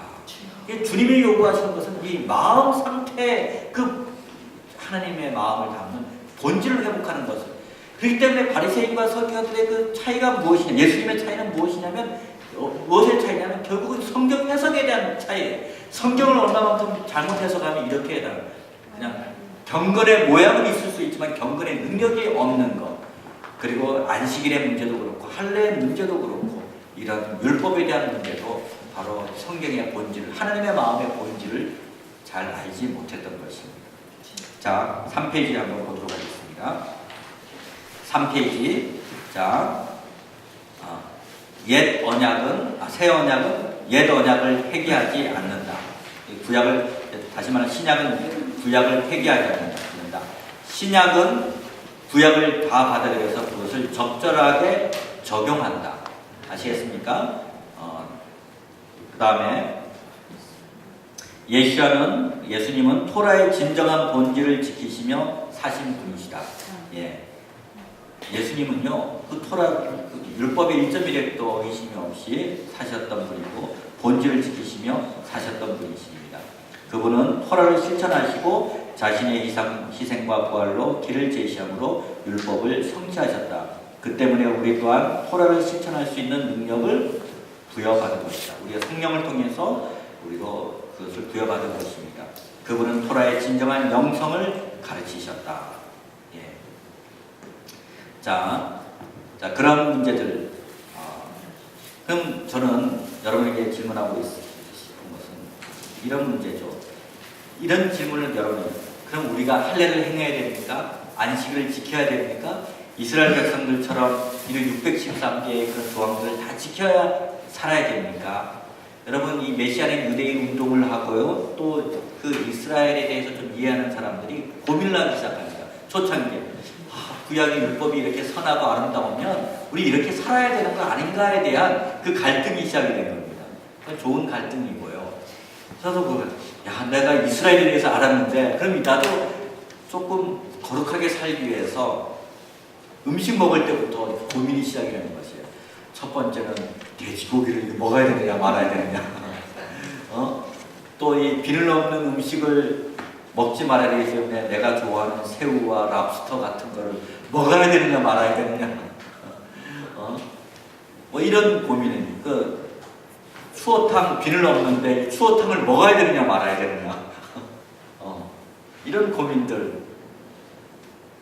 여러분 그런 고민들 별로 안 해보셨죠? 저는 그 고민들을 이렇게 많이 이렇게 해봤습니다. 몸이 허약할 때 가끔 보신탕을 먹어야 된다고 하는데 보신탕을 이렇게 먹어야 되느냐 말아야 되느냐 뭐부터 시작을 해서 이 음식 문제를 가지고도 고민을 많이 받고 여러 가지에 대해서 고민을 많이 했습니다. 사도행전 15장에 보면 제1차 예루살렘 공의회가 열렸습니다. 예루살렘 공의회에 보면 그 장로들이 이런 결정을 내렸습니다. 이 할례 문제와 여러 가지 이런 문제들을 가지고 고민을 하고 이렇게 있을 때 그 대표 예루살렘 공의회 대표가 되시는 야고보라는 사도께서 이렇게 이야기를 했습니다. 문제가 일어났을 때요. 사도행전 15장 19절에서부터 15장 19절에서부터 21절 같이 읽도록 하겠습니다. 그러므로 내 의견에는 이방인 중에서 하나님께로 돌아오는 자들을 괴롭게 하지 말고 다만 우상의 더러운 것과 음행과 목매어 죽인 것과 피를 멀리하라고 편지하는 것이 옳으니 이는 예로부터 각 성에서 모세를 전하는 자가 있어 안식일마다 회당에서 그들을 읽으니라. 그래서 바울과 바나바가 나중에 가서요 어떻게 이방인들에게 이야기를 했냐면 29절에도 보면 우상의 제물과 피와 목매어 죽인 것과 음행을 멀리할지니라. 이에 스스로 삼가면 잘 되리라. 평안함을 원하노라. 이렇게 권면했던 것입니다. 그래서 여러분 우상의 제물과 피와 그리고 목매어 죽인 것 그리고 그것과 음행을 멀리하는 것 이것들이 유대인들이 이방인들에게 부탁한 것입니다. 여러분 제가 이렇게 필리핀 같은 데 가면요 한국말로 이렇게 쭉 가다 보니까 한국말로 이렇게 선교를 가다 보니까 어느 곳곳에 한국말이 보이더라고요. 이렇게 한국인 환영 이렇게 써면서 사슴피 있음 이렇게 그래서 이 정력에 좋다고 정력에 좋다고 그곳까지 가서 막 사슴피 먹고 막 노루피 먹고 이렇게 하는 거 있는데요. 여러분 이 피 맛이 바랍니다. 이렇게 피에는 생명이 이렇게 있는 건데 이런 것에 우리는 할례 우리는 안식일을 어떻게 지키고 있습니까? 안식일은요 지금 우리는 예수님의 그 부활하는 날과 또 로마의 원력이 이렇게 합쳐져서 우리는 주일을 예수님이 부활했기 때문에 주일을 우리는 안식일처럼 지키고 있습니다. 그럼 우리가 절기를 하고 있는데 왜 우리가 이방인으로서 이런 절기들을 지켜야 되는가? 이렇게 또 개혁주의자들이 그 목사님들에게 질문을 할 것이 있습니다. 이것은 구원의 문제와는 상관이 없는 겁니다. 또 우리가 유대인이 아니기 때문에 이 절기를 지켜야 되는 의무도 없습니다. 그러나 여러분 유대인들이 복음을 전하기 위해서 사도 바울이 정말 이방인들에게 가서 이방인들처럼 행동하고 음식을 먹고 함께 나누었듯이 우리는 이제 유대인들을 구원하기 위해서 또한 이 성경 속에서 있었기 때문에 그것을 존중하고 또한 이 절기는요. 절기들은 또 하나님의 그 예표의 문제이기 때문에 그것을 존중하는 의미에서 우리가 그걸 통해서 하나님의 영적인 또한 그런 축복이 있을 거라고 믿고 우리가 행하는 것이지 그것이 뭐 구원의 문제와 상관이 없는 것입니다. 그러나 우리가 그걸 통해서 유대인을 더 이해하고 유대인의 그런 역사적인 문화적인 그걸 통해서 하나님이 주신 그런 축복들을 함께 공유하고 하는 것입니다. 안식일의 문제도 그렇습니다. 저도 생각을 해봤어요. 야, 그럼 이 안식일도 지켜야 되는 거 아닌가에 대한 그런 고민을 하는데요. 뭐 안식일을 안 지키는 것보다 지키면 좋겠습니다. 그러나 원래 이 안식일 여기에 이 사도행전 15장에 있는 그런 문제를 봤을 때 이 할례와 안식일의 문제는 1차적으로 바로 유대인들과 한 영원한 언약이요 영원한 표징인 것입니다. 우리 이방인들이 진짜 그 구원을 받기 위해서 추구할 것은 믿음으로 구원을 받는 것이고요. 행동적인 측면에서는 우상의 제물과 피와 목매주는 것과 울매는 그 노아의 시대 때 이후로 이렇게 피를 먹지 말라 이렇게 했고 또 우상을 먹지 말라. 이거는 인류와 맺은 언약적인 측면에서 이런 것들을 한 것이고 유대인들과 맺은 언약이라는 그 할례와 그 안식일의 문제는 유대인들에게 하나님 맺은 그런 약속하고 명령을 내리신 것입니다. 그럼에도 불구하고 저는 뭐 지킬 수 있으면 그 지키는 것은 그렇게 하면 나쁘지 않다고 생각합니다. 지킬 때 이것이 어떤 구원의 전제 조건으로 들이대면 이건 문제가 있다는 것입니다. 그것이 저의 그런 입장이고 제가 한 가지 또 이렇게 빠뜨린 것이 있는데요. 자, 마태복음 5장, 6장, 7장에서 이렇게 쭉 예수님께서 언약 백성, 새 언약의 백성들에게 이런 것들을 새 언약의 백성들이 어떻게 삶을 살아라 하는 것에 대해서 제시한 것이 5장, 6장, 7장에 있는 말씀입니다. 쭉 보시면 이렇게 원수를 사랑하라, 부재는 이렇게 하라면 이렇게 기도하라, 외식으로 금식하지 말라, 보물을 하늘에 쌓아두라, 비판하지 말라, 구하라, 찾으라, 또 뭐 열매에 대해서 쭉 이야기를 하면서요. 자 7장 24절에서부터 27절까지 우리 한 목소리로 같이 7장 24절, 27절에 있는 말씀 같이 읽도록 하겠습니다. 그러므로 누구든지 나의 이 말을 듣고 행하는 자는 그 집을 반석 위에 지은 지혜로운 사람을 같으니 비가 내리고 창수가 나고 바람이 불어 그 집의 부딪히되 무너지지 아니하나니 이는 주추를 반석 위에 놓은 까닭이요 나의 이 말을 듣고 행하지 아니하는 자는 그 집을 모래 위에 지은 어리석은 사람 같으니 비가 내리고 창수가 나고 바람이 불어 그 집에 부딪히며 무너져 그 무너짐이 심하니라. 자, 이 말씀은 무슨 말씀이냐면 반석 위에 지은 집, 그 다음에 또 하나는 모래 위에 지은 그런 어리석은 사람, 모래 위에 지은 집. 이걸 나타내는 것은 무엇을 말하냐면 5장, 6장, 7장은 산상수훈입니다.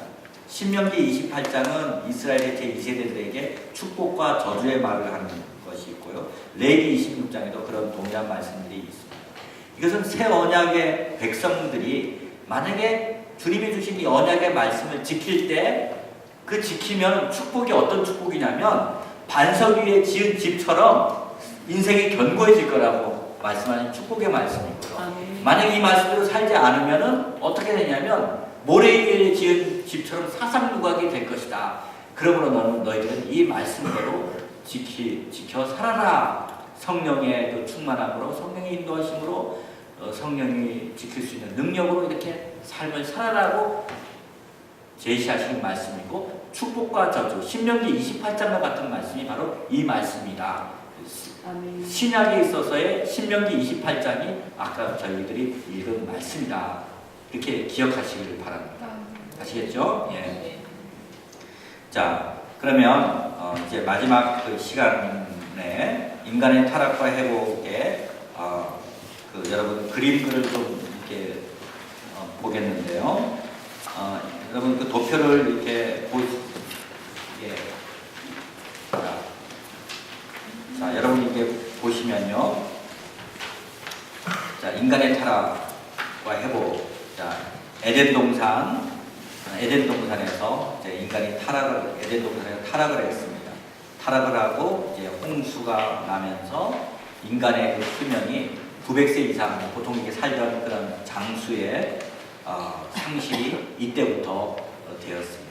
노아 이후에 인간의 수명이 단축되었습니다. 단축된 이유를 뭐 이렇게 궁창 위에 물이 쏟아짐으로 인해서 문제도 있고, 하여튼 사람의 숫자가 적어지면서 노아 시대 이후에 근친상 간의 문제 때문에 뭐 그런 문제도 있다. 그럼 우리 정확히는 알 수는 없습니다만, 하여튼 이 홍수 이후에 인간의 장수가 상실되었습니다. 그리고 여기는 써진 않았습니다만 바벨탑 사건 이후로 인간의 언어가 혼잡이 되었고, 흩어져서 살게 되고 인간의 언어가 혼잡되었던 그런 일들이 생기게 되었습니다. 그러한 인간을 하나님께서 회복시키기 위해서 아브라함을 택하시고 이삭을 택하시고 야곱을 택하셔서 언약을 맺으셨습니다. 이스라엘과 언약을 맺으셨고요. 그것이 바로 구약, 그 이스라엘 백성들에게 치유와 그런 하나님께서의 그 약속을 하신 것, 그 축복의 말씀, 신명기 28절처럼 영원한 하나님의 예비한 땅, 그리고 백성으로서의 삶을 살 것이라는 이스라엘과 언약을 맺으신 것이 바로 이 구약의 내용입니다. 그리고 이 정점에 가서 이제 구약과 신약 사이에 십자가의 그 사건, 십자가의 사건과 그 부활의 그 사건으로 인해서 사도행전 2장에 가시면요, 그런 오순절과 이 새 언약, 이 오순절을 통해서 우리는 진정하게 어떤 게 있습니까? 예수 그리스도의 그 부활과 이제 성령이 우리에게 임함으로 말미암아 하나님의 법을 지킬 수 있는 능력이 우리에게 들어오게 된 것입니다. 아멘. 그렇기 때문에 우리가 성령의 충만함을 날마다 받아야 되고요. 아멘. 우리가 성령의 인도하심을 정말 받아야 됩니다. 아멘. 그럴 때 우리는 이제 하나님의 법을 지킬 수가 있게 되고요. 자, 그러다가 이제 쭉 가시면 이제 재림의 때가 옵니다. 이 재림의 때는 또 하나님의 진노가 임하게 되고, 이제 옆으로 같이 비교를 이렇게 하면은요, 이 홍수에서 장수의 상실이 됐다면 재림과 함께 예수 그리스도를 믿음으로 구원받은 자는 이때부터 이제 영원한 생명, 영생을, 장수의 상실이 아닌 960세가 아니라 억만년 하는 장수가 회복이 된 것입니다. 장수가 아니라 영생이 회복이 된 것입니다. 믿는 순간부터 영생이 회복되지만 물론 이 재림을 통해서 우리는 영생이 회복이 되고요. 그 재림과 이 마지막 반역 사이에 천년왕국이, 재림과 마지막 사이에 천년왕국의 시대가 오고요. 마지막 무정행에서 사단이 놓이는 마지막 반역, 이 마지막 반역이 바로 이 타락과 또 우리가 연결해서 같이 볼 수가 있습니다. 그 다음에 이제 신천신지, 새 예루살렘과 회복된 낙원, 이것이 바로 인간의 타락과 회복의 역사입니다. 자, 다음 그림을 한번 보도록 하겠습니다. 자, 다음번 그림을 이렇게 보시면, 자, 교회의 쇠퇴와 회복입니다. 아까는 인간의 타락과 회복이라면 교회가 어떻게 쇠퇴를 하게 됐는가 보시면요, 오순절에 그 성령이 충만한 그런 역사가 있었는데요. 그 다음에 시대 이후에 속사도라는 것은 사도 시대 이후에 나온 사도들을 보통 우리가 속사도, 교회 지도자를 속사도라고 하고, 처치 파더, 교회의 아버지라고 해가지고 교부 시대가 있습니다. 그러면서 그 리더십들이 이 사도들의 시대에서, 유대인들에서 이방인들에게 그 지도권이 점점 그 헬라나 로마 사람들에서 지도권이 이렇게 교회의 그 지도력이 이전이 됩니다. 지도자들이 이전이 됩니다. 그러면 점점 뭐가 상실이 되냐면 이 유대적 뿌리가 상실이 됩니다. 이것들을 구약과 신약을 같이 통합해서 봐야 되고 사도 바울과 같이 그런 해석을 해야 되는데, 이 구약과 신약을 분리하고요. 이제 교회가 이 교회에 대해서 강조를 하다 보니까 이 유대적인 뿌리가 상실이 되었습니다. 그래서 유대적인 뿌리와 상실과 함께 무엇이냐면 성령의 은사가 상실이 되었습니다. 성령의 은사가 교회 안에서 더 이상 나타나지 3세기에 유대 뿌리는 2세기에 그렇고요. 성령의 은사가 약 3세기에 상실이 되었습니다. 그러나 성령의 무빙하는 그런 운행이 4세기에 상실이 되었습니다. 성령의 그런 운행이 상실되고 그 다음에 그 이후로 어떻게 됐습니까? 말씀의 권위가 상실이 되었습니다. 어제도 말씀드렸지만 라틴어나 헬라어로 쓰여진 그 성경만이 읽히게 되고 그것들을 공부한 몇 사람의 그 사제들에 의해서만 성경이 읽히게 되고 그러니까 완전히 눈이 있으나 글은 읽을 수 있어 글도 못 읽게 되고 그리고 성경도 못 읽다 보니까 점점 말씀에 대한 그 권위가 상실되는 그런 시대로 그리고 나중에 어떻게 되었습니까? 구원을 면제부로 이렇게 해서 그 돈으로 이렇게 받고 팔고 하는 그런 교회의 암흑 시대가 이렇게 오게 되었던 것입니다. 그런데 하나님께서 회복의 시대를 또 주셨는데 이제 1517년에 루터가 종교개혁을 일으켜서 이제 말씀이 솔라 스크립처 오직 말씀 그리고 오직 믿음이라는 이 종교개혁의 말씀에 이렇게 1500년대 하나님께서 다시 회복의 시대를 이렇게 하나님이 허락을 하셨습니다. 그렇지만 루터도 그 유대인들에 대해서 잘 이해를 하지 못했습니다. 루터도 유대인들은 지옥의 지푸라기, 불 붙이는 지푸라기로 이렇게 사용된다라고 루터도 이야기를 했고 유대인들에 대해서 잘 이해를 못했습니다. 그렇지만 그가 한 것은 다시 로마서를 통해서 말씀 회복, 종교 개혁을 일으켰다는 것입니다. 그래서 말씀이 이렇게 회복이 되었습니다. 그리고 17세기, 18세기에 부흥이 있었습니다. 영적인 대각성 운동이 있었고요, 청교도 운동이 있었고요, 또 요한 웨슬리를 중심으로 하는 감리교 운동이 되면서 교회가 다시 이렇게 부흥의 회복이 있게 되었습니다. 그러면 1850년대 그런 성령의 은사와 또 은사가 이렇게 회복이 되고 교회 안에 점점 성령의 평신도들을 중심으로 성령의 은사들이 교회 안에 조금씩 회복되게 되었습니다.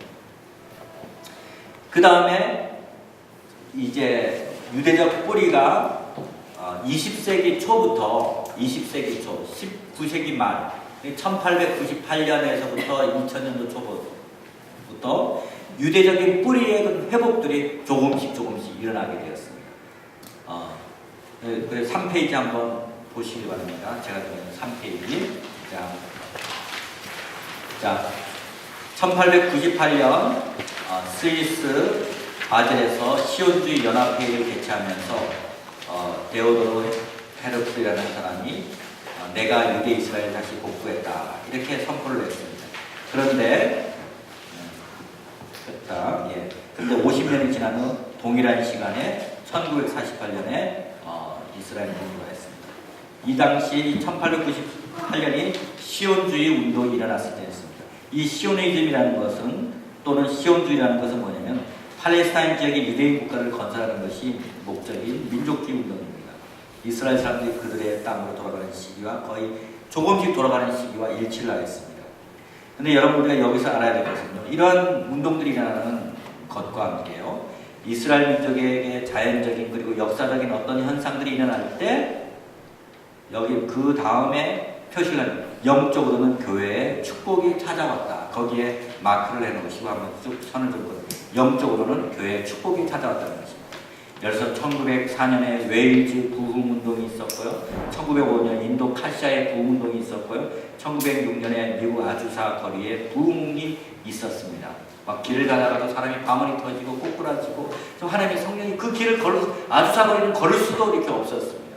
근데 이것은 언제였냐면 1900년도 초에 어느 목사님이 캔사스에서 성령을 사모했을 때 그 교회, 그 학교에 성령 방언이 터지고 하는 역사가 바로 1900년도 소구영신 예배 때 같은 때 일어났거든요. 그리고 1907년에 평양 대부흥이 일어났습니다. 1908년 중국 호난성 부흥이 일어났고 또 칠레도 그런 부흥들이 있었습니다. 그러니까 이것은요 다른 것이 아니라 이스라엘 민족에게 어떤 자연적인 역사적인 어떤 변화가 있었을 때 영적으로 교회에게 축복이 함께 찾아왔다는 것을 우리는 알아야 됩니다. 1948년 무슨 날이죠? 5월 14일이 이스라엘이 독립이 된 것입니다. 이스라엘 국가가 형성되었을 때 교회는 어떤 축복이 따라왔는가? 1948년 이스라엘이 성립된 그때를 기점으로 국제적인 사역이 세계 곳곳에 일어났다. 빌리그램도 그때 일어나시고 케네스 에딘, 오랄 로버츠, 그리고 캐서린 쿨만 같은 유명하고 훌륭한 사역자들이 그때 활동을 했습니다. 그것이 바로 늦은 비의 운동이고요. 사도와 예언자들이 교회에서 해야 할 일 또는 일들을 발견하고 그런 은사들이 막 일어나고요. 또한 카나다에서부터 시작해 전 세계로 퍼지기는 한 10월 1948년도에 늦은 비의 운동이 일어났습니다. 예, 늦은 비의 운동. 자, 그 다음 1967년에 또한 어떤 일이 일어났는지 한번 볼까요? 1967년이 어떤, 역사적으로 무슨 날입니까? 1967년 6월인데요. 무슨, 예루살렘이 다시 이스라엘의 수도로 회복된 날이 1967년 6월입니다. 자, 이스라엘이 예루살렘을 다시 탈환한 것은요, 바벨론의 포로로 잡혀간 후, 바벨론의 포로로 잡혀간 약 BC 586년에 물론 1차, 2차, 3차에 걸쳐서 포로로 잡혀갔습니다. 근데 그 남유다가 멸망하는 것은 BC 586년입니다. 그리고 70년 만에 예루살렘에 그 이스라엘 손으로 70년 만에 그 페르시아 시대 때 그 이스라엘로 손으로 다시 회복되었습니다. 그리고 나서 약 2500년 만에 이스라엘의 수중에 들어가게 돼요. 2500년 만에 예루살렘이 이스라엘의 정식 다시 수도로 회복이 이렇게 된 것입니다. 여러분 25년도 아니고요. 저는 이것만 볼 때마다 참 어떤 생각이 드냐면 AD 70년에 기도의 장군에서 로마에서 함락이 되어서 약 2000년 만에 이스라엘이 다시 독립이 되었습니다. 한번 생각해 보십시오. 우리나라가 일제 36년 그 치하에서 300년도 아니고 36년에 우리 바뀐 게 뭡니까? 우리 할머니나 할아버지들 대부분의 일본 이름들 다 가지고 계세요. 그리고 우리나라의 입법부, 행정부, 사법부의 모든 시스템, 철도의 모든 시스템, 그 모든 시스템 대부분이 일본 그 사람들이 쓰던 시스템을 따라서 우리나라가 지금도 잔재가 남아 있습니다. 36년입니다. 여러분, 2500년 만에 예루살렘이 회복이 돼요. 수도로서 회복이 되고. 또 70년에 기도의 장군선이 멸망을 하고 나서 약 2000년 만에 1948년에 독립을 했는데도 그런 정체성을 유지했다는 것은 이건 인간의 생각으로 도저히 상상할 수 없는, 하나님께서 그 민족을 지켜주지 않으면 도저히 있을 수 없는 거예요. 그것이 이 전 세계 기적 중에, 미러클 중에 저는 미러클이 아닌가 싶습니다. 이 1967년에 어떤 일이 일어났냐면요. 자, 그때 일어난 일이 카리스마 운동, 바로 은사주의 운동입니다. 교단과 교파를 불만하고 놀라운 성령의 은혜가 쏟아지기 시작했습니다. 장로, 침례, 성교로는 이런 놀라운 성령의 역사를 일어났고요. 그 다음에 카톨릭에서도 그때 막 성령이 부어져서 성령 세신 운동, 우리가 아는 성령 은사와 이런 성령 운동이 카톨릭에도 성령 세신 운동이 있었어요. 그리고 예수 운동이라고 해서요. 그 당시에 이 히피 문화가 있었습니다. 장발로 머리 기르고 마약에 심취한 젊은이들, 인생의 의미를 발견하지 못하고 이런 사람들이 돌아오게 됐습니다. 그 안에서 진정한 자기 실현이 불가능하다는 환멸에 빠진 젊은 히피 가운데 상당수가 예수 그리스도 안에서 참평과 사랑의 신을 깨닫고 좀 대규모적으로 그 젊은이들이 대규모로 이렇게 좀 예수님께로 돌아온 그러한 역사, 이 지저스 무브먼트가 바로 그때 있었고 그 당시에 바로 뭐 마이클 브라운 목사님이나 키스인스 목사님이나 이런 분들이 또 주님께로 돌아오는 지저스 무브먼트가 이렇게 있게 되었습니다. 자, 그런 다음에 보십시오. 이것이 바로 유대적인 뿌리의 회복이 여러분과 저가 지금 어디에 지금 동참하고 있냐면 저희 교회 세대 회복을 한번 보시기 바랍니다. 유대적인 뿌리에 여러분이 지금 동참하고 있는 것입니다. 이 교회 회복 가운데 이것이 여러분 여기 와 있는 것이 단순한 사건이 아니라 하나님의 그 경륜의 어떤 뜻 가운데서 지금 유대적인 뿌리의 회복과 함께 이제 우리가 마지막 부흥, 말세 남종과 여종이 된 정말 기름을 붓는 마지막 부흥을 향해서 우리가 지금 달려가고 있습니다. 그런데 여러분 이것은 이스라엘의 어떤 역사적인 자연적인 그런 회복과 함께 교회 부흥과 회복이 같이 온다는 것을 알고서요. 그런 관점을 가지고 여러분이 이스라엘 회복에 동참한 것은 여러분 정말 큰 의미가 있는 거예요. 이게 사람의 뜻으로 난 것도 아니고요. 우리 인간의 계획으로 된 것도 아니고요. 하나님 여러분에게 이스라엘에 대한 회복에 관심을 갖게 한 것은 여러분의 삶에서도 정말 하나님의 큰 리바이벌을 허락하실 것이고 또 하나님의 역사적인 그 시점에 동참시킨 축복을 여러분은 맞이하신 거예요. 그래서 여러분이 공부를 놓지 마시고 계속 이스라엘에 대해서도 관심을 가지시고 이스라엘은 종말의 시계입니다. 종말이 어떻게 시계일 뿐만 아니라 또한 부흥의 시계입니다.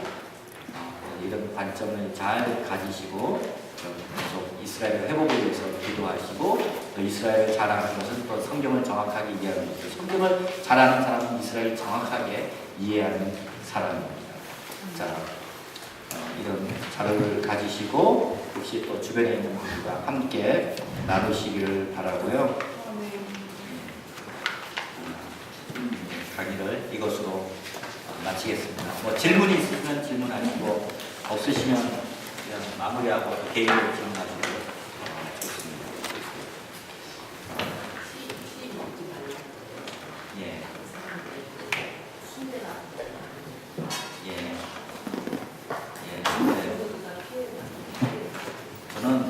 저는 순대가 어떻게 만들어지는지 잘 알지는 못해서 그렇게 하는데 하여튼 저는 순대를 원래 안 좋아했고 가장 깨름직한 건 안 먹습니다.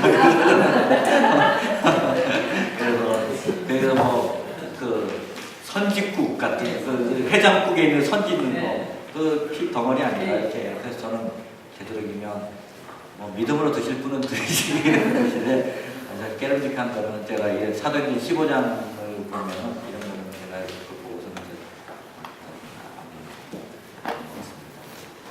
되도록이면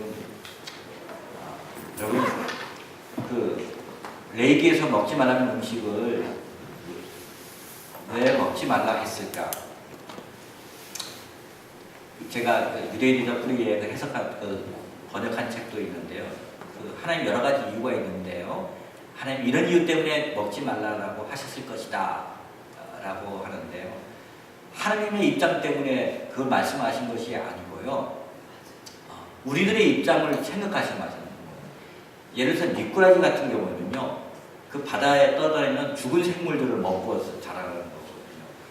그리고 여러분 그 랍스터나 새우 같은 거는 그걸 많이 먹으면 콜레스테롤이 높아지잖아요. 피가 탁해지잖아요. 그래서 피가 탁해지는 것을 방지하기 위해서 먹지 말라고 하셨지 않나. 우리 입장을 생각하셔서 하나님께서 먹지 말라는 것을 하셨을 것이다. 우리의 건강, 웰빙을 위해서 그렇게 하셨을 것이다. 라고 해석하시는 분도 있어요. 예. 이게 하여튼 여러분 잘 판단을 하시고 그거는 이렇게 하시고 믿음대로 이렇게 드시고. 예, 비싸서 먹는 거예요. 어떤 유대인은요, 이렇게 합니다. 자기는 이게 새우를 너무나 이렇게 먹고 싶은데, 그래서 이 새우를 잘 연구를 해가지고 거기에 어떤 한 부분이 이거는 그 비늘이 태어된 부분이다. 그렇기 때문에 우리는 먹어도 된다. 해가지고 그렇게 먹는 유대인들도 있다고 이렇게 하더라고요. 이렇게. 기도하고 마치겠습니다. 하나님 아버지 감사와 영광을 주님 앞에 올려드립니다. 하나님 정말 하나님의 역사적인 경영 가운데 또한 이스라엘을 회복시키시고 또한 교회를 회복시켜 주신 하나님의 이 역사의 여정 가운데 우리를 있게 하심을 감사를 드립니다. 하나님 우리가 더욱더 여호와를 알 때 힘써 여호와를 알고 하나님의 마음을 품고 정말 이스라엘의 회복과 교회의 회복을 위해서 영광스러운 교회를 위해서 힘쓰는 자들 될 수 있도록 주님 붙잡아 주시옵소서. 이 IMS 스쿨을 축복하여 주시고 정말 가정들마다 필요한 영적인 필요와 육적인 필요 공급하여 주시옵소서. 이 시간 주신 주님께 감사드리며 예수님 이름으로 기도드립니다.